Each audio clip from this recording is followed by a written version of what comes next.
Hello friends, welcome back to my YouTube channel. આજે આપણે બનાવીશું શિયાળામાં સ્પેશિયલ બનતી લીલવાની કચોરી અને સાથે આપણે આંબલી અને ખજૂરની ચટણી પણ બનાવીશું। તો શિયાળામાં સ્પેશિયલ બધાના ઘરે આ લીલવાની કચોરી બનતી જ હોય છે, પણ બનાવવાની સ્ટાઇલ બધાની અલગ અલગ હોય છે। તો આજે હું તમને એકદમ ઇઝી રીત બતાવીશ લીલવાની કચોરી બનાવવાની। આ કચોરી બનાવતી વખતે બહારનું લેયર એકદમ ક્રિસ્પી અને અંદરથી એકદમ ચટપટી એનો મસાલો તૈયાર કરી અને આપણે આજે લીલવાની કચોરી તૈયાર કરીશું। તો ચાલો જોઈ લઈએ આ કચોરી કેવી રીતે બનાવી।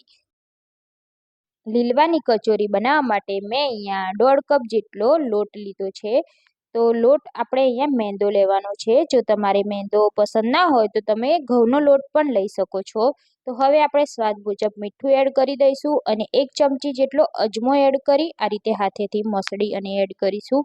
હવે આપણે લોટમાં મોયણ એડ કરીશું। તો અહીંયા આપણે 4 ચમચી જેટલું મોયણ એડ કરીશું। તો મોયણ આપણે એવી રીતે એડ કરવાનું કે બધો જ લોટ સરસ રીતે મિક્સ થઈ જાય, એવી રીતે આપણે મોયણ એડ કરવાનું। તો મેં અહીંયા 4 ચમચી જેટલું મોયણ એડ કર્યું છે અને હવે આપણે બધો જ લોટ સરસ રીતે મિક્સ કરી લઈશું।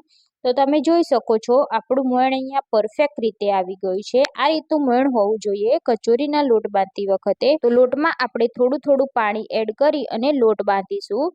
તો આ લોટ આપણે થોડો કઠણ હોય એ રીતનો બાંધવાનો છે, જેથી કચોરીનું બહારનું પડ ક્રિસ્પી બને। તો લોટ બાંધતી વખતે ખાસ ધ્યાન રાખવાનું કે લોટ ઢીલો ના થઈ જાય, એનું ખાસ ધ્યાન રાખવાનું।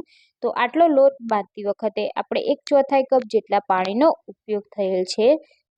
તો અહીંયા તમે જોઈ શકો છો આપણે એકદમ કઠણ લોટ બાંધી દીધો છે। તો આ રીતે લોટને થોડો મસળી લઈશું જેથી સોફ્ટ થઈ જાય। હવે આપણે આ લોટને ઢાંકી અને 15 મિનિટ જેવું રેસ્ટ આપવાનું છે।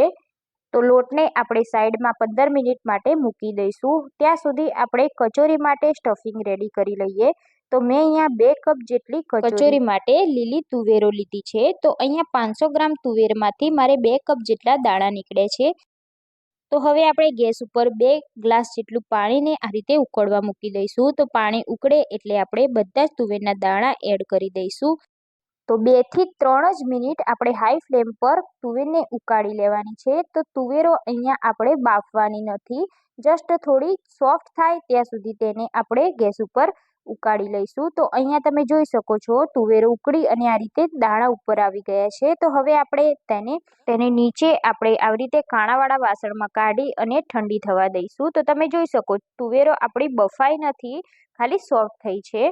તો હવે આપણે ખજૂર અને આંબલીની ચટણી બનાવીશું। તો મેં અહીંયા 1/4 કપ જેટલી ખજૂરને આ રીતે સમારી લીધી છે। હવે આપણે તેમાં 2 થી 3 આંબલીના ટુકડા એડ કરીશું અને એકદમ ગરમ પાણી એડ કરી અને તેને આપણે 10 મિનિટ જેવું સાઈડમાં મૂકી દઈશું। જો તમારી પાસે ટાઈમ હોય તો તમે અગાઉથી પણ આ ખજૂર અને આંબલીને પલાળી અને રાખી શકો છો, પણ આપણે ઇન્સ્ટન્ટ બનાવીએ છીએ એટલે ગરમ પાણીનો ઉપયોગ કર્યો છે।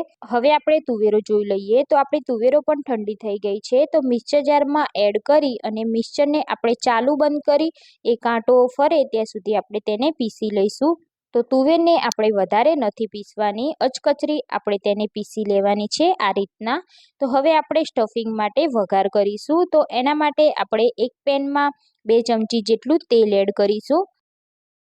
તેલ ગરમ થાય એટલે આપણે 1 ચમચી જેટલું જીરું એડ કરી દઈશું।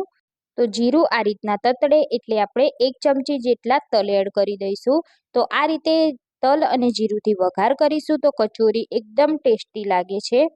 તો હવે આપણે અડધી ચમચી જેટલી વરિયાળી એડ કરી દઈશું। 1 ચપટી જેટલી હિંગ એડ કરી દઈશું। હવે આપણે 1 ચમચી જેટલી મરચાં અને આદુની પેસ્ટ એડ કરી દઈશું અને તેલમાં સરસ રીતે સોતે કરી લઈશું। તો અહીંયા મેં લસણનો ઉપયોગ નથી કર્યો, જો તમારે લસણ એડ કરવું હોય તો તમે અત્યારે જ કરી શકો છો। હવે આપણે જે તુવેરોની પેસ્ટ બનાવીને રાખી છે તે આપણે આ તેલમાં એડ કરી દઈશું અને બધું સરસ રીતે આપણે મિક્સ કરવાનું છે। તો અહીંયા આપણું બધું સરસ રીતે મિક્સ થઈ ગયું છે। હવે આપણે આમાં મસાલા કરીશું। તો 1 પિંચથી પણ ઓછી આપણે હળદર એડ કરીશું, અડધી ચમચીથી પણ ઓછી આપણે મરચું એડ કરીશું, 1 ચમચી આપણે દળેલી ખાંડ એડ કરીશું અને અડધી ચમચી આપણે મીઠું એડ કરીશું। તો મીઠું સ્વાદ મુજબ એડ કરવાનું।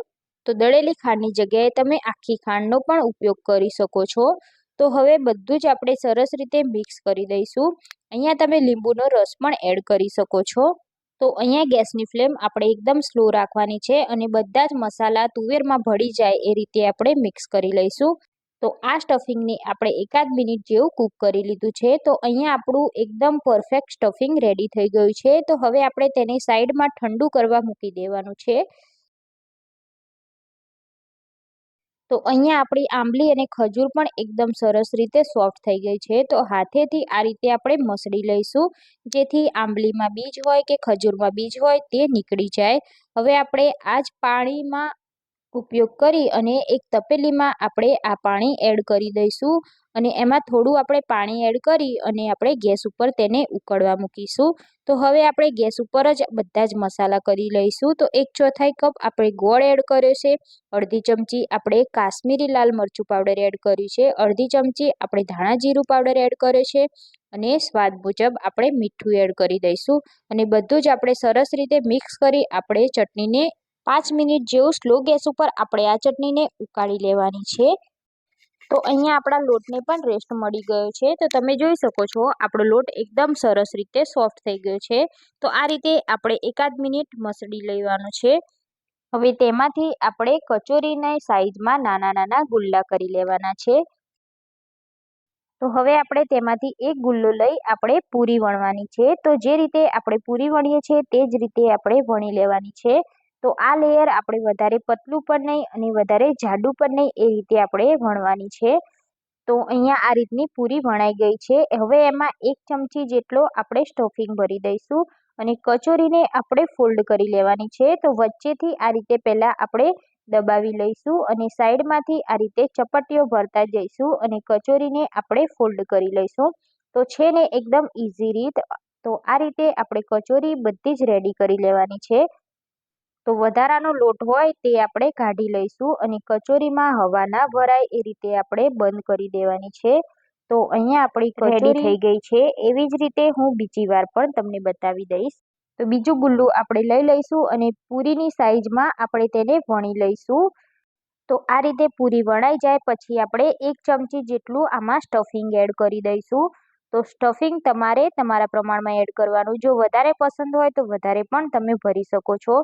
તો હવે આપણે આ રીતે ચપટીઓ લેતું જવાનું અને કચોરીને આપણે ફોલ્ડ કરી દઈશું. તો એકદમ હળવા હાથે આપણે આ પ્રોસેસ કરવાની છે. તો તમે જોઈ શકો છો આ રીતે આપણે ચપટીઓ ભરતા જઈશું અને કચોરીને ફોલ્ડ કરતા જઈશું અને જે વધારાનો લોટ બચે છે તે આપણે કાઢી લેવાનો છે. જો આ લોટ તમે રહેવા દેશો તો કચોરી તમારી કાચી હોય એવું લાગશે. તો વધારાનો લોટ આપણે કાઢી જ દેવાનો છે અને કચોરી તૂટે નહીં તેનું ખાસ ધ્યાન રાખવાનું છે. તો અહીંયા આપણે એવી જ રીતે બધી જ કચોરી ભરી અને રેડી કરી લઈશું. તો મેં અહીંયા બધી જ કચોરીને ભરી અને રેડી કરી લીધી છે. તો હવે આપણે તેલ ગરમ થાય એટલે આપણે કચોરીને એડ કરી દઈશું. તો આ કચોરી તળતી વખતે ગેસની ફ્લેમ આપણે મીડિયમ ટુ હાઈ રાખવાની છે અને તેલ વધારે ગરમ નથી કરવાનું. તો મીડિયમ ગરમ તેલ થાય એટલે આપણે બધી કચોરી એડ કરી દઈશું. તો કચોરી એડ કર્યા પછી આપણે આ રીતે તેને હલાવતા રહેવાનું છે, જેથી કચોરીનો બધો જ ભાગ સરસ રીતે તળાઈ જાય. તો કચોરી તળતા લગભગ 7 મિનિટ જેટલો સમય લાગે છે. આને તળવામાં આપણે ઉતાવળ બિલકુલ નથી કરવાની. તો જેમ જેમ કચોરી તળાતી જશે તેમ આ રીતે તેનો કલર ચેન્જ થતો જશે અને અંદરથી પણ એકદમ સરસ રીતે તળાઈ જશે. તો તમે જોઈ શકો છો આપણી કચોરી એકદમ સરસ રીતે ફૂલી ગઈ છે અને એકદમ સરસ રીતે ફ્રાય થઈ ગઈ છે. તો લગભગ આ કચોરી તળાતા 7 મિનિટ જેટલો સમય લાગે છે. તો આ રીતની ગોલ્ડન બ્રાઉન થઈ જાય ત્યાં સુધી આપણે તેને તળવાની છે. તો હવે આપણે તેને બહાર કાઢી લઈશું. બટર પેપર ઉપર તેને આપણે રાખી દઈશું. તો એવી જ રીતે આપણે આ જ તેલમાં બીજી બધી જ કચોરીને તળી અને રેડી કરી લઈશું. તો અહીંયા આપણી ખજૂર આંબલીની ચટણી પણ ઉકળી અને રેડી થઈ ગઈ છે. તો હવે તેને આપણે ગાળી લેવાની છે. તો આ રીતની ગરણી મૂકી અને આપણે ગાળી લઈશું અને ચમચીની મદદથી હલાવતા રહીશું અને બધો જ પલ્પ આપણે એકદમ સરસ રીતે ગાળી લેવાનો છે. તો અહીંયા આપણે આંબલીનું પાણી પણ ગાળી અને રેડી કરી લીધું છે. તો હવે આપણે કચોરીને આપણે સર્વિંગ પ્લેટમાં કાઢી લઈશું. તો તમે જોઈ શકો છો, જોતાં જ ખાવાનું મન થઈ જાય એવી લીલવાની કચોરી આપણી રેડી થઈ ગઈ છે. તો શિયાળામાં સ્પેશિયલ તમે આ લીલવાની કચોરી બનાવી અને સર્વ કરી શકો છો. બનાવવામાં ખૂબ જ ઇઝી છે. બાળકોથી લઈ મોટા બધાને આ કચોરી બહુ જ ભાવશે. તો તમે પણ ક્યારે ના બનાવી હોય તો એકવાર જરૂરથી ટ્રાય કરજો. તો આ રીતથી તમે કચોરી બનાવશો તો તમારી કચોરી અંદરથી અને બહારથી એકદમ સરસ ચટપટી અને ક્રિસ્પી બનશે. તો તમે પણ આ રીતે ટ્રાય કરજો અને તમારો અનુભવ મને કમેન્ટ બોક્સમાં જરૂરથી જણાવજો. જો તમને મારો વિડીયો પસંદ આવ્યો હોય તો વિડીયોને લાઇક અને શેર જરૂરથી કરજો અને ચેનલને સબસ્ક્રાઇબ ના કરી હોય તો ચેનલને સબસ્ક્રાઇબ કરી લેજો અને બાજુમાં આપેલા બેલ આઇકોન પર ક્લિક કરી લેજો, જેથી આવીને આવી નવી રેસીપીના નોટિફિકેશન તમને મળી શકે. તો ફરી મળીશું એક નવી રેસીપી સાથે. Thanks for watching.